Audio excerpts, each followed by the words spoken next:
and welcome to your weekly messages. Today is Sunday, the 15th of December, 2024. And today we have the full moon in Gemini, and we are in Sagittarius season at the moment. So that's kind of interesting. We've got the air of Gemini, which means that we're going to be quite focused on thoughts, thinking, words. But Sagittarius is a fire sign, so it's very adventurous, and it's kind of like likes to do things to excess. So there could be some overthinking, um, and some overdoing in the physical world. Uh, Fire signs are wands in tarot. Physical action in the physical world. I'm definitely seeing that. Whether it's just Christmas coming up for some people, we've got our big winter solstice event on Saturday, the 21st, of course, and yeah, it's in excess. And we've got people coming for Christmas, so it's kind of like I'm feeling that energy of it's good, but we have to make time for ourselves. And I think I'm being really good at doing that as well. The thinking with the Gemini influence is, of course, all the planning and all the, you know, and what sometimes happens, I've noticed, is that when you've got a lot to do, but you don't have to do it this minute, in this minute, you might feel really tired. But what we tend to do is we think, oh, I'm really tired, but I've got to do all these things like in 2 days' time or something like that. I've got to do all these things and I feel really tired. And it's like, please remember the now moment, because if something has come to you, if it's a divine action, like our celebrations or what have you, then I have this like unwavering trust that I will have the energy to do what I need to do when I need to do it. And if in the now moment I'm feeling tired, I'm like, well, isn't that a good thing? Because it means that when I'm in the now moment, before all this excessive energy, I can rest and relax. And I think that's perfect. And then just trust. Because what happens with air energy, Gemini, we start worrying because worrying is thinking about the future, isn't it? And it's like, oh, what am I going to do? I've got all these things to do. And I stay in your flow, stay in your flow, stay in that now moment. And all that beautiful energy it will come to you and you'll just do it effortlessly. We know this, don't we? That the effortless action comes out of the stillness. We know that. So this is a really good opportunity with this full moon in Gemini, being in Sagittarius season, pre-Christmas season or pre-winter solstice season, or however, whatever's going on in your life. It's a really good time to practice that, isn't it? It's trusting that you're going to have the energy you need if you enjoy the stillness of the now moment.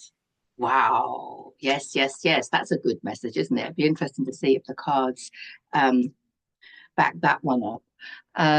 Just give me a sorry about that. So yeah, December. The messages for December about your role as a light worker. And also it came up again in last week's messages. So this is obviously an ongoing theme. And it is about feeling into the emotions. And there's this lovely phrase, I don't know who to credit it to, but it was saying, healing is not about feeling better. Healing is about getting better at feeling. Shall I say that again? Healing is not about getting better. Healing is about getting better at feeling, not getting better. Hang on a minute. Healing is not about feeling better. It's about getting better at feeling. Come on, Deb, get it right. And that's what December's messages were all about, was about feeling the emotions. And also, a lot of us that have these tools, I know a lot of you guys do as well, emotional healing tools or ways to, get your emotions out. I mean, they're great, obviously, but we've got to be careful that we don't have an attitude of, I'm feeling bad, I've got to get rid of it. Because I think that happens a lot as well. And, myself as well. I'm like, okay, I'm feeling bad. I've got to use the emotion code, got to do some tapping, got to do some. And sometimes it's about not doing anything, bringing it back to the stillness and the now moment. And it is about feeling, feeling it, allowing ourselves to feel it. I think that's a really important point. And when you actually do that from a place of expansion, from that place of self love, not from a place of wallowing in victimhood, but from a place of self love, a place of understanding, a place of honoring the emotion, a place of gratitude for the emotion. And as I said in the December messages, and we're obviously halfway through December, so they're obviously relevant, but also the first week of December's messages, um, it's about understanding that when you feel an emotion, you are the whole universe in one human being. And I know I'm sounding like an old gramophone record stuck, a stuck gramophone record. But this is the energy of what we're in at the moment. And how we respond to it is crucial. It's the difference between living in an expanded state of love, peace, joy in the new earth, or being in a place of victimhood and control and depression and staying in that sadness and grief. So it is a big deal, really. So when you understand that, when you feel that emotion and understand that it's yours, it's your ancestors, it's your communities, and it's the collective, and that you came here to do it, it it releases so easily, because with all this repeated talk about processing emotions, it would be easy to think, oh, it's so depressing. Oh, it's just one negative emotion after another. No, it doesn't work like that. When you really honor it and you feel into it, it's like, can be, I don't want to put a time on it. I was just about to say 5 or 10 minutes, but it is obviously different for everybody and for every emotion, because there's a level of awareness. Our emotions want us to be aware of something. Our body's talking to us. So it does depend on how intuitive you are, how connected you are. That's why the stillness is important. So, yes, it can go on. It is a practice. It is a practice. It gets easier because then you can honor it to such an extent that when it passes, however long that might be, you feel lifted. There is a lightness of being. There is a feeling of relief. Your shoulders drop. Your body just feels more relaxed. You just have this rise of joy within you. So it's not a all doom and gloom, or I mean, Deborah talks a lot about processing emotions, and you think, oh god, no, I want to focus on the positive. But this is how to really not just focus on the positive for a short period of time. This is about creating your entire future based on your frequency, which is at a high level of love. Positive, it's a positive state of being, as opposed to a positive temporary feeling. Can you see the difference? And that's why we're doing this work, because it is taking us to that place of joy. In fact, I'm hearing from people, and myself included with this, tears coming out, but feeling the joy. We talked about this before with grief. Actually feeling the joy in the grief. And the reason that you're doing that is because you are so aware that your whole being is being taken to another level. And you're doing it from such an expanded state of love. It's joy being in an expanded state of love. It's kind of difficult to explain unless you've experienced it, but I'm sure if you're watching this video, you have experienced it. Otherwise, you wouldn't still be watching it. But anyway, yes. So I'll put a link in the description of the video in the end screen to December's messages, that your role as a light worker. But there is going to be, I think, a lot of action this week. and leading up to Christmas. And you might feel overwhelmed, um, but that is Sagittarius action, adventure, wanting to do things, you know. Um, and so it's not wrong. Trust that you're going to have the energy to do it at the time. Trust that you'll have the energy, you'll have time after whatever you're doing to like recuperate again. And it is like that. And if it's meant to be and you're following your heart and you're in alignment with who you really are, then the energy will be there when you need it. And when you don't need it, your body will tell you to rest. We've got four cards. Shall we see what they have to say? They're face down. Brilliant. Yeah, we've got the High Priestess to start off with. And I mean, this is basically what I'm saying, because if you're watching this video, you know, you're a High Priestess. You've got your fears tethered at your feet. When you feel a negative emotion, you are in control of how you deal with it, of processing it. You'd see this moon representing the subconscious fears. It doesn't not exist. It's in the picture, but it's tethered at her feet because she's just so okay at feeling into it, and you know, not it's not a big deal. She understands it. I don't want to use the word control, but she has the power to feel into, overcome, and transmute any fear that comes her way or comes from within her. So this is beautiful. She's the most psychic card in the deck. She's the most spiritual card in the deck, and she's the most intuitive. Okay, so this is about using your intuition. She's very much in the now moment. She's very well read. She's reading the Torah here, but of course, the scriptures today can be Robert E. Grant, Mateus Stefano. I don't know. I usually say Bruce Lipton, Greg Braden, Joe Dispenza, these guys, but also it could be, I don't know, Dolores Cannon, whoever you're listening to. It could be the yogis, whoever you're listening to.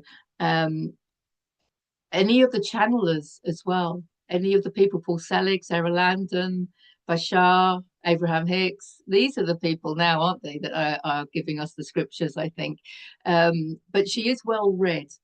So she's always on that student path of wanting to learn more, wanting to expand her level of consciousness, wanting to expand into more abundance, because the pomegranates behind her show abundance. And of course, the pillars, they show strength and happiness, but in my interpretation, the black and white symbolizes the division of the physical world.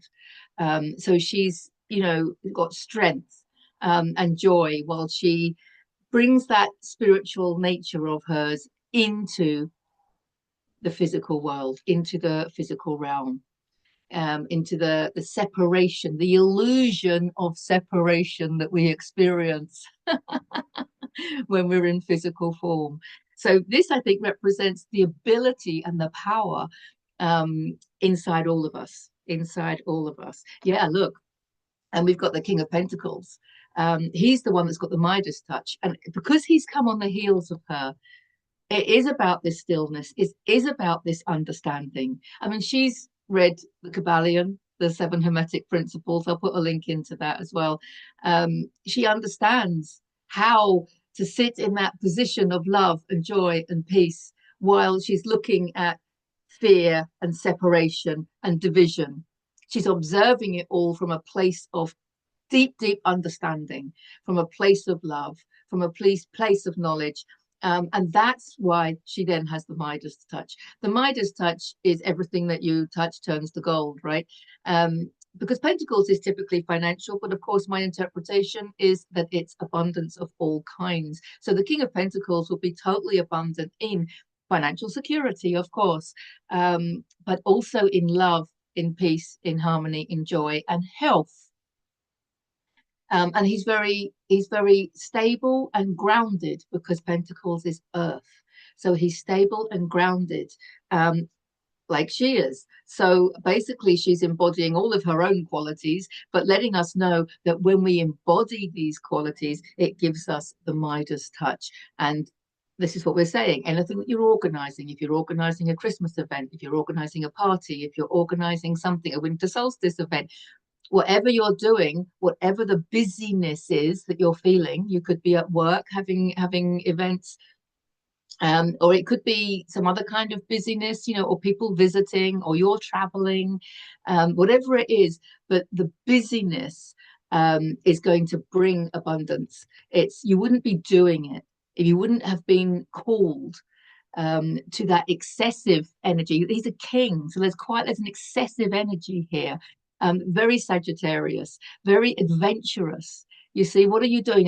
Are you doing something for the first time? Are you traveling somewhere you haven't been before? There's something adventurous and excessive about what we're doing at this time. But it's golden. I want to say it's golden. Yeah, definitely, definitely. This is your courage and conviction because of course, there's going to be people that are saying you're overdoing it, you're overworking, slow down, you don't have to do it all. Um, Physical action in the physical world. And the Seven of Wands is very much about courage and conviction, and just have that inner knowing. This is what we said before, that inner knowing. So this could be negative emotions coming in, although wands is not normally negative emotions. It's usually obstacles obstacles coming in, saying, well, how are you going to put everybody up? How are you going to get from A to B over the holidays? How are, maybe transport failures, or I don't know, more people coming to you than you've got space for. That could be one. But it could be um, just, yeah, a few obstacles, a few challenges, a few physical challenges. Maybe it's about how you're going to do the catering, how you're going to get to the airport, how you're going to, whatever it is for you. But there's courage and conviction. There's like, nope, I'm meant to do this. I know I'm meant to do this, and everything's going to be fine. I have an inner knowing, an inner trust. Because remember, these obstacles are just reflecting back to you the obstacles that you have within you. So this is a time for actually challenging yourself, seeing how far you can go with whatever excesses it is that you're you're living at the moment, and not to overthink them. Because at the moment, we don't have swords; we have wands, which is physical action in the physical world. So that's what we were saying, wasn't it? There is a lot of busyness going on. It's a busy time. Even for those opting out of events and stuff, you'll probably find that the universe will make you busy one way or another, because it's an astrological thing, right? And it's coming up in the cards. So courage and conviction that everything is as it should be. Because the last card this week, we've got our sword. We have got the Ace of Swords. Now, it is a full moon in Gemini, and Gemini is an air sign. And this is your aha moment. This is the aha moment. It's the beginning of something new. It's the beginning of a new way of thinking. I want to say that what this is all about is you pushing yourself to your limit. That's a very Sagittarian thing to do. You're pushing yourself to the limit, and it's worth it. Look, because this is like a new inspiration. It's an aha moment. It's a new way of looking at the world. It's a new way of thinking. It's a self-realization. The Ace of Swords is very much a self-realization coming in, just realizing that the world can be this better place, and some of this worry is because you're focusing on how your life has been, and you're comparing all the things you have to do with how things have been in the past. We have a lot of stories that we keep bringing into the now moment, but we are the creators of our own reality. And as we raise up into this level of consciousness, like the high priestess, things do happen with ease and grace. And you're experiencing that. That's what I'm getting here. That this is a new way. I've got truth bumps. This is a new way of living and a new way of thinking after this self-realization that we can live in greater harmony, greater peace, and we can have this excessive action, but coming from a place that is fueled by our level of consciousness, and it doesn't drain us. It energizes us. Wow. Wow. Yeah. This action is coming from a place fueled by your level of consciousness. Yes. Whereas if there's any defensiveness here, it's coming from your stories that you're bringing forward into the now moment, isn't it? So the main message of this card is don't give up.